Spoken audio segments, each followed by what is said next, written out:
by Derek Taylor, published February 1, 2000. Calendar dates and the inceptions of musical styles don't always mix. When was the actual birth of bebop? When was the definitive beginning of fusion? Specific dates are not readily applicable to these historic milestones, mainly because musical revolutions rarely transpire in strictly linear progressions. In the absence of absolute dates, recordings are often assigned the distinction of denoting when styles surfaced. The work of the Form Improvisation Ensemble, FFIE, gathered on this disc is widely regarded among those that have actually heard it as the first instances of a completely spontaneous composition. Ornette Coleman is often cited as one of the earliest pioneers of free improvisation in jazz, but even his late 50s experiments contained elements of preconceived structure. By comparison, the FFIE's entire rubric revolved around converging together without any kind of premeditated consensus as to where their music would take them. Whether the FFIE is indeed the first free-form composing ensemble is debatable. Definitive firsts in music are always tenuous and subject to revision. What matters most about the FFIE is not whether they were the first group to delve into a particular approach to music, but the music they created itself. Fortunately for those of us who weren't around to experience the dozen or so performances that comprised their career as a unit, this disc provides an excellent snapshot of both their sound and vision.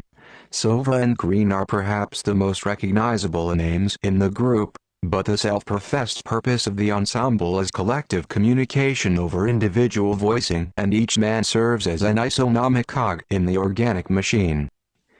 The recording clarity of "Eat" suggests a studio environment.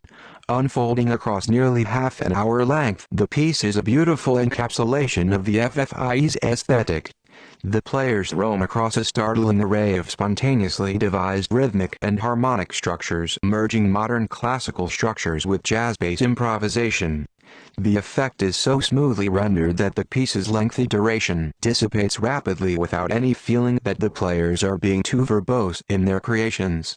The final 3 tracks were garnered from a live concert performance at Judson Hall, a venue renowned for hosting performances by many of the guiding lights in free jazz during the 60s. The clarity of sound is again stunning considering the recording's origins and vintage. Composition 1 works off an enlivening series of duets, first between Winter and Silva and later between Silva and Green. Green's piano harp is featured prominently and gives the music a dark, metallic edge in tandem with Silva's mercurial bow. On Composition 2, Friedman's ravenous, wailing alto conjures a more jazz-grounded mood atop crashing drums and agitated piano. Sharp jagged tonalities are the opening focus. On the ominous Composition 3, alto and then flute act as catalyzing agents across a transfiguring undercurrent of dense rhythms generated by Green, Silva and Walker. As a document preserving this nearly forgotten group, this disc succeeds immeasurably. Hints are made in the extensive liner notes of over 40 hours of recordings made by the FFIE during the same time span as those presented here.